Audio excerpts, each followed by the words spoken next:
Greetings, brothers and sisters and friends. We're all participating in this learning process through the series of lessons entitled When God is Silent, the Problem of Human Suffering. For the past few weeks, we have looked at the types of pain that we come across, the sources of pain, and the tremendous wisdom in the powerful forces of nature that sometimes also result in disasters. We also looked at how suffering is a key to building of character. As we aim to become more like Christ, we deny ourselves and put others before ourselves. There is free will in this universe, and this is a good thing. The choices that we and others make will have consequences. Poor and selfish choices will have harmful effects. But we would not want free will to be taken away.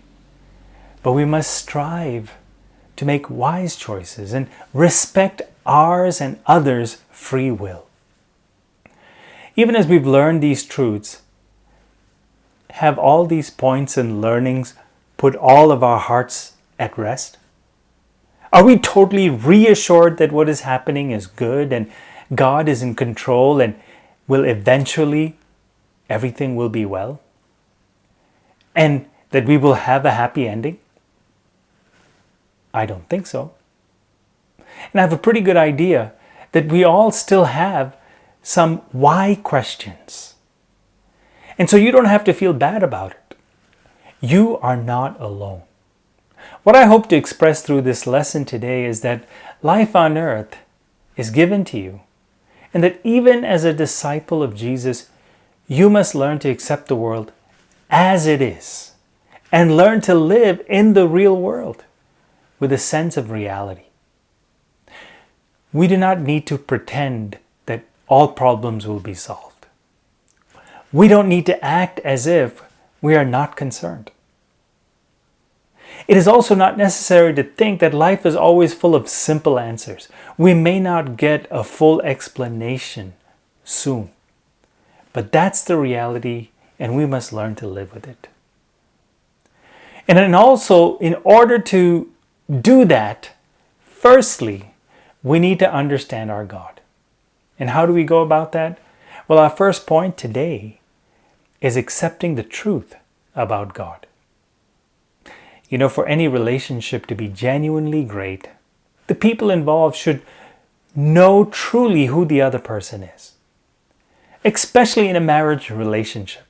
We all love romance and fantasize about it, and we hope to fulfill our fantasies when we get married to the person of our dreams. But for a marriage to work and truly be fulfilling, we need to be aware of the full truth about marriage. That it involves a lot of hard work. That it will challenge our character more than anything else ever will. It's the same way in which we view God. We view Him as someone who's kind and gentle and forgiving. And this is true, but it is not the complete picture. We need to know the whole truth about God for us to have a meaningful and enduring relationship with Him. One truth about God that we all need to come to terms with is that He is willing to let people suffer without immediately intervening to help them. We see that in the Bible, of course. Patience is what carries people along as they wait for God to intervene. And He allows them to wait without intervening immediately. Consider Joseph. After all that he goes through from beginning, when he is sold as a slave by his brothers, and 22 years later, this is what he says in Genesis chapter 45, verses 4 to 7.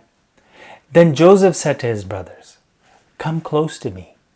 And when they had done so, he said, "I am your brother Joseph, the one you sold into Egypt. And now do not be distressed. Do not be angry with yourselves for selling me here, because it was to save lives that God sent me ahead of you. For 2 years now, there has been famine in the land. And for the next 5 years, there will be no plowing and reaping. But God sent me ahead of you to preserve for you a remnant on earth, to save your lives by a great deliverance. And so, even though now things had worked out well for Joseph, he actually had to endure the trauma of being enslaved, of being falsely accused, of not being given his due throughout those 22 years. We look at Jesus. He knew everything. How he will be lifted up after laying his life for our sake, and what would be the fruit of his sacrifice. But when we read the account in Mark 14 about his prayer in the Garden of Gethsemane, does it seem to you that Jesus took great comfort in knowing all this and that he would rise from the dead? When we look at him, it seems like he is now thinking about his immediate personal storm. In Luke 22, his agony is expressed by the way he sweats heavily under the pressure. And now he implores God to rescue him. So you see, the truth about God is that he is not nice.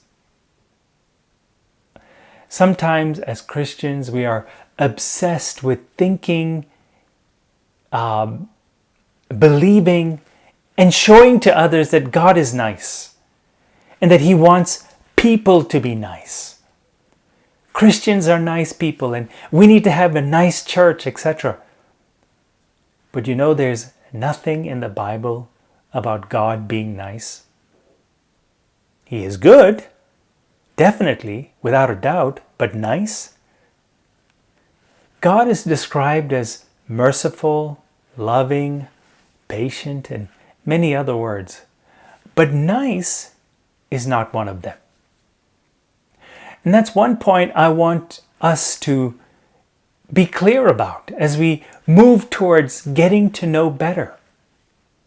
And as we move on, the next thing that we need to pay attention to, and my second point is the horrors in the world. You know, genocide is described as